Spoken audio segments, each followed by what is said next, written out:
What's up, Browns fans? Welcome back to the Zegura Zone. Very happy to have Browns rookie tight end David Njoku as my guest this week. David, thanks for being in the Zegura Zone. Hey, great to be here. Thank you. I'm sure you're very excited about your first NFL touchdown. So let's start with that. Talk a little football first. What was it like? What was the play call? Did you know you were going to get the ball? Let's start there. Okay, so yeah, I had a feeling, I was going to get the ball that play, and I was speechless. Honestly, I don't even know how to explain it. It was definitely a great experience, scoring the first one, and hopefully many more to come. I just got to keep working, keep working in practice, and then hopefully more will happen. It was a heck of a catch. So when the ball's in the air, were you like, I got this for sure? Because you kind of do a little jump, a little twist, and then yeah. Once I saw it, coming to me, and it was like slow motion. I was like, yeah, this is definitely caught. So when you caught it, you knew you'd scored your first touchdown in the National Football League. What went through your mind right at that moment? Cheap spike immediately. So I had to warm up into it first. So I did this, to the crowd. The crowd got quiet, and then I did a little cheap spike. Yeah. And by the way, we have some pictures of this. We'll get to that later. As we have a section where you're going to react to some photos, but. You showed off that vertical jump right there. You were very high in the air. Yeah, honestly, it's just the excitement. I don't think I can do that right now, but when I'm excited, everything, I just get up there, I guess. What was there any teammate or coach that said anything to you that stood out to you after the touchdown? Just coaches saying congratulations on the first one. Hopefully many more to come. Teammates saying the same thing, and I had to just say a quick prayer to thank God for everything. And I was happy. Did you get to keep the ball? Yeah. You got to keep the ball. Okay, nice. You didn't have to fight Kevin Hogan over that? No. No? Okay, all right, good. Is it in a special place? It's actually being customized, the picture, everything. So yeah, it's very cool. Yeah, it's fun. Very cool. So it took you 2 games in the NFL. How many games did it take you in college to get your first touchdown? It took me a while, actually. Actually, the first touchdown I scored was my second year in college, maybe the last couple games before the season ended, I scored my first one, and yeah. So it was. I actually that year I only scored 1 touchdown, and then the next year I played pretty hard, and then I declared for the draft. And then you came here. So that's got to be pretty good though. It took you a little bit longer in college, and now in the NFL, 2 games, no big deal. On the road in Baltimore. Yeah, it was exciting. Yeah. What was your first real road game in the NFL like? Because I get to be down there on the field. I loved it. That is a loud stadium. Oh yeah, it was very loud. They're a good team, and we're gonna see them again. In a couple months, and we're excited to play them again. Yeah, coming out of that, what was the obviously a disappointing game? Yeah. What was kind of the mood coming out of that? What was kind of the word from Hugh Jackson? Got to get back to work. We got to focus on the small details. Got to focus on just everything overall. Just focus on the little things here and there, and we're gonna be all right. All right, so here you are, 2 weeks in the NFL season. You do have your first touchdown, the first of many, which we all hope is the case, certainly for you. Crossed. Let's talk about how you got here. When you were young, was your dream to be an NFL player? Yeah. I remember when I was when I was in middle school, sixth grade, I was playing. When I was little till 6th grade, I was playing, during recess, backyard football. And then 7th grade was the first year I started playing, organized football, and I was horrible. I couldn't catch any ball. I was really looked unathletic, and I just kept working, Then 8th grade, I was offensive lineman because I was big. Wow. I was bigger than most. And I was tall, awkward. And then high school, started playing receiver, and I guess here I am. It just took a lot of work. So, did you play basketball? I did play basketball. I wrestled, and I played basketball my last 2 years in high school, and we won states my senior year. I ran track. I won nationals in high jump and states as well. And then football was definitely my number 1 sport. That was your love. Yeah. I have to imagine you had some pretty nasty dunks in high school. Yeah. Well, they were fun. They were fun. The crowd going crazy. Dunking. Some posterizing. I'm yeah, sure you posterized some poor kids that are just not as blessed as you. Yeah, they were. Playing basketball in Jersey. It's a big basketball state. So we definitely played a bunch of really good players, and so we just worked hard. Do you still play hoops? Every now and then, you know, during the off season, of course, you Yeah. know, not much time doing it during the season. So yeah, with me and my friends just play, you know. Now, I don't know if you know this, but Joe Schobert fancies himself as quite a dunker. Do you know this? Really? Joe the Show. I didn't. That's what they call I him. guess we're gonna have to find out in the off season. Have a dunk off, and then I don't know if you knew this as well. I learned this when we interviewed Cason Williams last week. He was also a state high jump champion. Really? In high school, but he never got over the 7-foot barrier. Oh, really? 6'11" was his best. Yeah, that's that big height right there, 7 feet. Yep. Yeah, so we were talking to him, and he mentioned that, and I'm like, well, you know, David is the national high jump champion. He's like, how high did he get? I'm like, I'm pretty sure it was over 7 feet. So we grabbed the media guys, tell one. You could tell he's like, oh, yeah, that's pretty good. That's pretty good. So, but two state high jump champions on one football team is pretty good. That's pretty impressive. Yeah, we can jump a little bit. That's good. Well, it is good. We can play a little bit of basketball down there in that red zone. All right, so you talked about, you know, you wanted to do this all along, but talk about, you know, from where you were born to where you grew up and kind of what that was like for you. So I was born in Jersey. Big town actually called Jersey City was where I was born. I grew up in a small town called Cedar Grove in New Jersey. Small town, not really, not much going on, but we took pride in, you know, where we grew up. So I decided to stay in the public school instead of going to like a private school. Okay. You know, I did pretty well, I guess, in athletics. You know.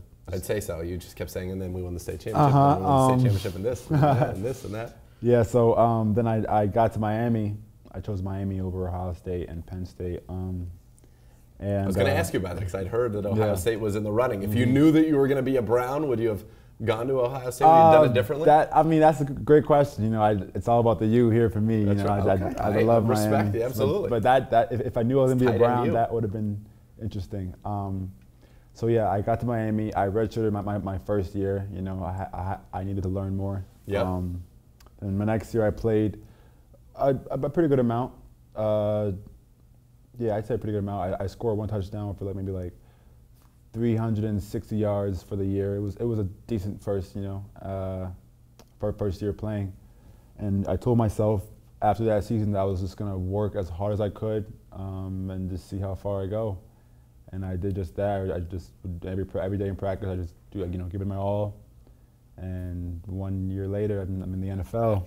So I'm sure it's pretty wild. I couldn't imagine being 21 and being in the National Football League. I couldn't even imagine being 21. It's a blessing. Yeah, it is a blessing. I wish I could go back in time. All right, let me ask you. You know, when you were growing up, because was your dad, were your parents in America with you the whole time? Yeah, they were. Okay. Yeah, they would travel for business trips here and there. You know, but they were mostly in America when I was growing up. Yeah. Okay, and you're from a big family. Yeah.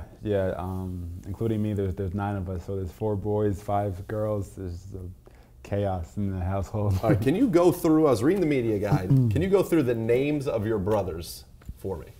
So there's the oldest one of the whole family. His name's Innocent Jr. because my father's name is Innocent. Right. Yeah. Then there's one that's younger than me. Evidence, who's at Miami right now, following in your footsteps. Yeah, he's gonna be a beast. And there's Charles, who's in high school, who's already my height, and he's a junior in high school. He's gonna be huge. Yeah, and I'm excited to see them progress. Okay, so you have Innocent and Evidence, and David and Charles. Yeah. How does that come to be? How do we arrive at these kind of different flavors of names? I want to say they're all from the Bible. You know, my sister's names are kind of exotic as well, you can say. There's Gladys, Faith, Happiness, and then there's Lisa and Chelsea, which sound more normal than those. But yeah, is Happiness a pretty happy girl? Yeah, she's very happy. Good. She's actually married. She married a pastor 2 years ago, and I missed the wedding because I had a game, but I was there in spirit. Called her afterwards. She's doing really good. All right, good. I like that. That was one thing I was reading the names and I'm like, well, how do we get to David? Yeah. Here? Okay. All right, biblical. I see that. When your name was called to be a first-round draft pick in the NFL, coming from the U, a school that has produced, everybody's watched the U and the U Part 2 and the 30 for 30s, all the first-rounders that have come out of that school. What did that mean to you? Oh man, it was a real emotional night that night. I was so many things going through my head. Phone ringing all the time. It's like my friend though, so I'm losing my mind. I'm going crazy. I finally got a call, and they tell me everything that they told me, and I didn't know how to react.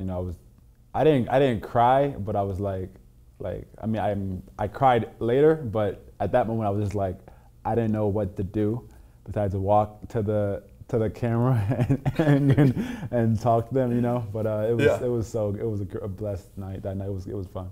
Who was kind of maybe the craziest person that texted you? I'm gonna give you 2 parts of this. After the draft, the night you got drafted, and then after your first touchdown.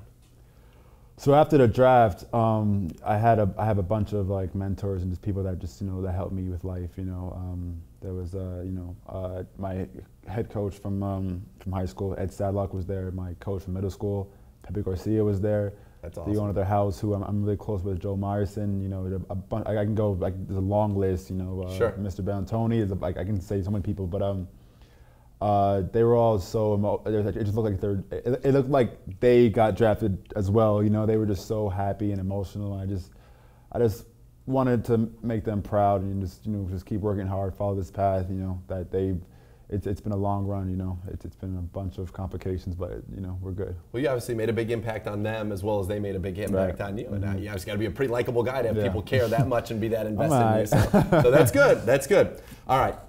Time flies when you're having fun. So we're already having fun. We're going to get into a portion now where I'm going to show you a few pictures. You just react to them. Whatever you want to say. It can be quick. It can be a quick answer. It can be a long answer. Maybe we'll have a follow-up question. All right, here you go. You ready? Here we go. First one, we'll show it to the camera. Oh, yeah. You saw that one. That's one of the best flags ever. There you go. You know, come on. All right, so what does that mean to you? That means I have not the flag, but I have, Nigerian writing tatted on me. Just my country means so much to me. I talk about it probably every day. You know, it's a big part of my heart. What's your tattoo say? It says, "I am Chief Njoku of the Igbo tribe in Igbo." So it's in that language, and it just means a lot to me. All right, we're gonna have to get you back to talk about the whole Chief thing. Since yeah, we don't have enough time, but Chief, it says he's got a tattoo. Chief's here. Okay. Second one.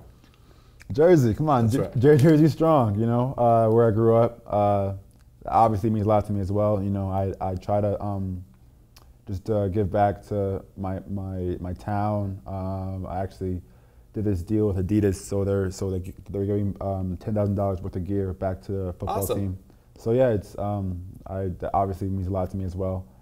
Now, where I grew up. Now that Kenny Britt and Jason McCourty have seen, they're like, why don't you go to Rutgers and stay in Jersey for college? Honestly, I was committed to Rutgers my junior year. Really? In high school, yeah, I was committed because I love Jersey. You know, it's where I grew up. But I think I was too excited that I got my first offer, so I decommitted, waited a little bit, and I just chose Miami. And then ended up at the U. All right. High jump, national high jump champ. You know, I jumped in college as well. You know, obviously much heavier, so I jumped 6'11" as my all-time best. What do you think you could do right now? Probably 6'10", 6'11" right now. Sports science, they put pads on me with the helmet, and I jumped like 6'4". Wow. So yeah, so I think I still got some hops, you know. I'd be happy if I could jump like 2 feet. I don't have a lot of hops. All right, here we go. This one you're gonna like. Come on. It's not the best version of it. It's all about the U, the best college in the world.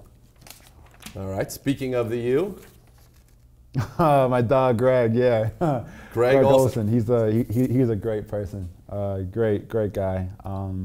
Great player as well. But just as like a person, he's just an awesome person. I know that he just unfortunately suffered an injury. I don't know. I'm sure he would have been a guy who talked to you. Yeah, I'm gonna call him this week, see how he's doing. Hopefully, it's not as bad as everyone seems it to be. It's a tight fraternity, the U tight ends. All right, here we go.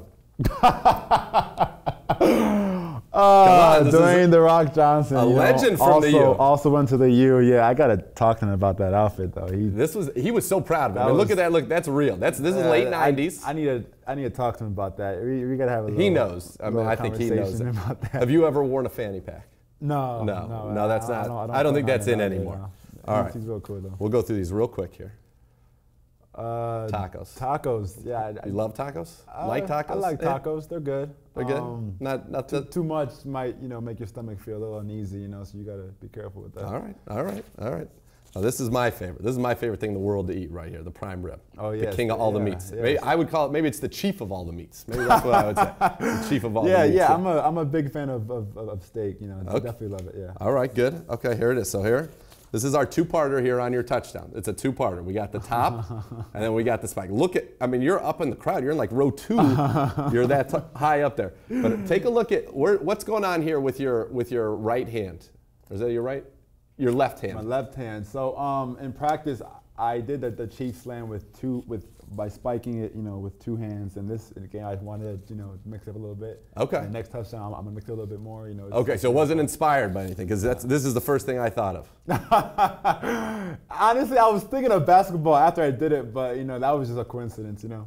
Do you know the mailman? Carl Malone? Yeah, of course. Okay. All right, well, you're a young guy. You're 21 years old. Yeah, I mean, he probably was done. He's a legend, yeah. So when I used to do my layups in basketball, I would often put my hand up there like Carl Malone. I wasn't necessarily dunking per se. All right, last two. That's the head man, you know. We all listen to him. He talks to us as a person and like as a player, and we just trying to all, you know, buy in and just do our best. All right, and then the final one, Saturdays are for the boys. Right? Are they not? They are for the boys. That's right. Yeah. Saturdays are for the boys, David, and Sundays are for the Browns and for the Chief, David Njoku. Thank you so much for being in the Zegura Zone. We'll do it again, and we'll have a new Zegura Zone for you every week right here on CleanBrowns.com and the Browns mobile app.